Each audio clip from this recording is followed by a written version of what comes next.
Hi, this is a very brief introduction to Westlaw to get you started. Westlaw is a database with practically every type of legal material you would want. It has cases, statutes, regulations, it has law review articles, it's got practice manuals, all sorts of things. You can find information on Westlaw by using natural language searches.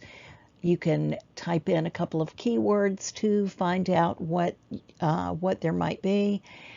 You can also use advanced search features, including terms and connectors, also known as Boolean searching. You can type in a case name or you can type in a legal citation.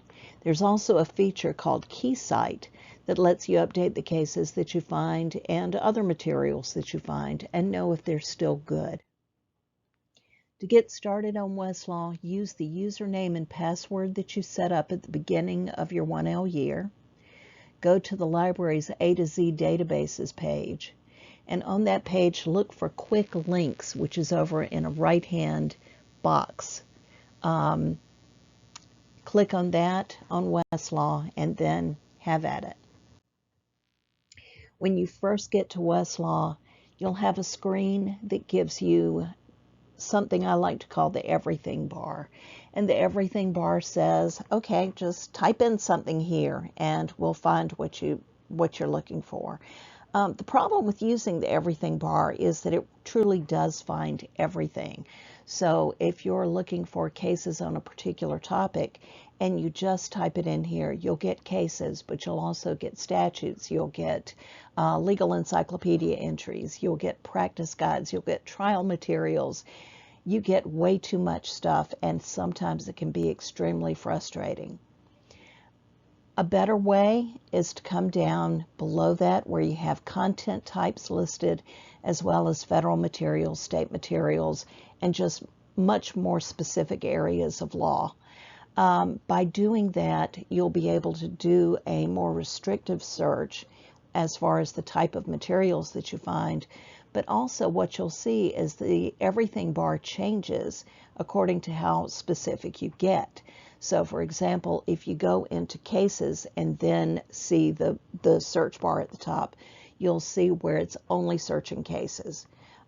If you get into state materials and click on a particular state, it will only search that state's materials. So it does get much more specific as far as what it finds when you narrow down by content. Here, if you look under content types, you'll see where it has things like cases and statutes and court rules and secondary sources and all sorts of things like that.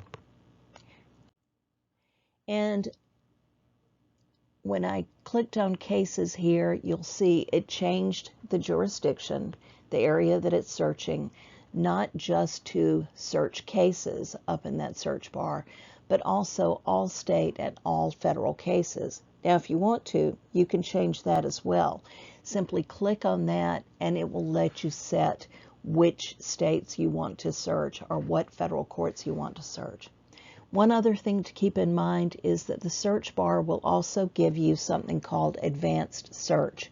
And when you click on advanced search, that also changes according to how specific you get into the content of the case, or excuse me, into the content you're searching. Here I went to Florida state cases and I typed in the phrase intentional infliction of emotional distress. I went ahead and put it in quotation marks because in most databases, putting something in quote marks will indicate that you only want that particular phrase. And here, because I got down to the content of just Florida cases, that's what it's searching. That's what the search bar tells me. When I search for Florida state cases, you can see in the parentheses, I came up with 433 cases, which is a lot, but there is a way that you can narrow down the actual amount of materials that you want to look at. For example, under where it says Florida state cases, there is a sorting box over a little bit to the right that says sort, and it defaults to something called relevance. Relevance is the computer telling you what it thinks is the most relevant, usually going by the amount of times your words show up in the case. But you can change that. You can ask for the cases alphabetically. You can ask for them by date with the most recent cases first. You can set that yourself. Also, over to the left, you've got a set of filters, and the filters will really let you narrow down what it is that you're looking for. If you only want after a particular date, if you only want cases on a particular area of law or from one particular court within Florida, you can start narrowing down by using the filters. When you do come up with cases, as you can tell from this first case that I have here, Johnson versus Thigpen, it will tell you what the court and the date is of that case. And it also gives you a little bit about what the case is about.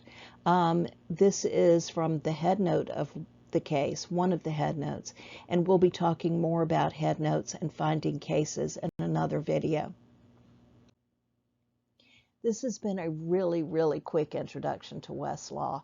If you have any questions on how to use Westlaw, how to narrow down your searching, how to do a good search, if you have questions about anything research related at all, please feel free to ask us.